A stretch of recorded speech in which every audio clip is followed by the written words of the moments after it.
اس دیوار کو گرا دو۔ اس دیوار کو گرا دیا، اور گرانے کے بعد فرمایا اب اس دیوار کو ہم تعمیر کریں گے۔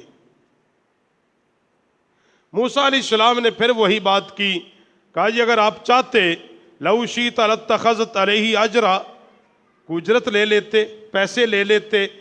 ان لوگوں نے تو ہمیں کھانا ہی نہیں دیا، چلو ان پیسوں سے کہیں پیٹ بھر کے کھانا تو کھاتے۔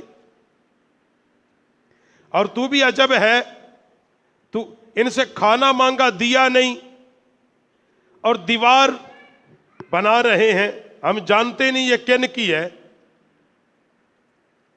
اب ایک اللہ کا نبی اینٹیں لگا رہا ہے، دوسرا اللہ کا نبی گارا اٹھا رہا ہے۔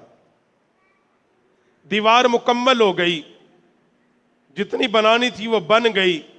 خضر علیہ السلام نے موسیٰ علیہ السلام نے فرمایا کہ تیری اور میری بس، میں نے کہا تھا تو صبر نہیں کرے گا، تو نے نہیں کیا، اب تیرا اور میرا رستہ الگ ہے، مگر سنتا جا۔ یہ جو 3 کام میں نے کیے، ان کی حکمت کیا تھی؟ فرمایا حکمت یہ تھی کہ اما السفینۃ فکانت لمساکین یعملون فی البحر فاردت ان اعیبها وکان وراءہم مالک یاخذ کل السفینہ۔ قرآن پاک۔ کشتی اس لیے توڑی کہ کشتی کے دوسرے جانب ایک بادشاہ ہے، وہ بڑا ظالم ہے، جابر ہے، اور یہ کشتی ملکیت ہے 2 مسکین بچوں کی، 2 مسکین بچوں کی۔ وہ اس کشتی کو دریا میں چلا کر اپنا رزق کماتے ہیں، اور یہ کشتی خوبصورت تھی، اور وہ بادشاہ جس کی خوبصورت کشتی ہوتی وہ ضبط کر لیتا تھا۔ میں نے اس کے اندر عیب ڈال دیا، عیب زدہ کشتی کو وہ بادشاہ نہیں لیتا تھا۔ یہ حکمت تھی کشتی کے تختہ چیرنے میں، کہ کشتی کا تختہ پھر لگ جائے گا اور بچوں کا رزق باقی ہو جائے گا۔ یہ تھی کیا؟ پہلی وجہ۔ اب دوسری وجہ سن لے کہ میں نے اس بچے کی گردن کیوں مروڑی۔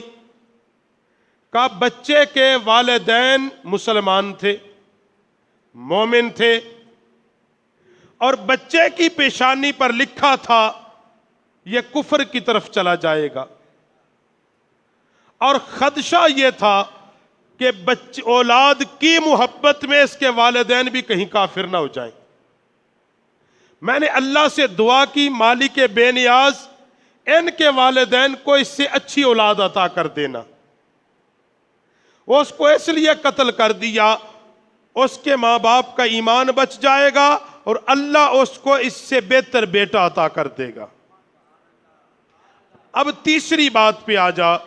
فرمایا جو تیسری بات ہے کہ دیوار جو گرائی ہے، وَأَمَّا الجِّدَارُ فَكَانَ لِغُلَامَيْنِ يَتِيمَيْنِ فِي الْمَدِينَةِ وَكَانَ تَحْتَهُ كَنْزٌ لَهُمَا وَكَانَ أَبُوهُمَا صَالِحًا۔ یہ قرآن ہے۔ فرمایا بستی کے لوگوں نے کھانا نہیں دیا، مجھے پتا ہے، مگر یہ گھر جو تھا یہ 2 یتیم بچوں کا گھر تھا۔ ان کا باپ فوت ہو چکا ہے، اور مرنے سے پہلے ان کا باپ سونا چاندی زیورات اس دیوار کے نیچے اس نے دفن کیے تھے، اور اللہ سے دعا کی تھی مالک بے نیاز جب میرے بچے بالغ ہو جائیں یہ خزانہ ان تک پہنچا دینا۔ دیوار ٹیڑھی تھی، وہ گر جائے گی، جب اس نے گرنا تھا وہ خزانہ نظر آنا تھا، لوگوں نے اٹھا کے لے جانا تھا، اٹھا کے لے جانا تھا۔ اس لیے میں نے اس دیوار کو تعمیر کیا، اور یہ بھی میں بتا دوں کہ اس دیوار کو میں نے تعمیر کیوں کیا۔ وَكَانَ أَبُوهُمَا صَالِحًا۔ اللہ نے مجھے حکم دیا دیوار کے تعمیر کرنے کا، اس لیے کہ ان کا باپ نیک بندہ تھا۔ اس کی نیکی کی وجہ سے. اور علماء نے پھر لکھا ایک اور بات اس کی تفسیر میں اسی آیت میں کہ ان کا سگا باپ نہیں، فرمایا 7 پشت پہلے ان کے بزرگوں میں نیک تھا، صالح تھا. اس بندے کی نیکی اس کی 7ویں پشت کے کام آئی ہے. یہ ہے قرآن پاک کی اصل منشا. اگر کوئی بندہ نیکی کرے، بعض دفعہ اس کو یہ سمجھتا ہے کہ شاید اس کو اس کا اجر یا اس کو فائدہ نہیں ہوا، مگر اللہ اس کی نسلوں کو اس کا اجر اور فائدہ عطا فرما دیتا ہے. جس طرح کہ قرآن پاک کی اس آیت فرمایا کہ وَقَانَ أَبُوهُمَا صَالِحًا، ان کا باپ نیک تھا. فَرَدَّ رَبُّكَ أَن يَبْلُغَ أَشُدَّهُمَا، فرمایا اللہ نے کی چاہت یہ تھی کہ جب یہ جوانی کو پہنچے تو پھر ان کو ان کا رزق ملے، ان کا خزانہ ملے.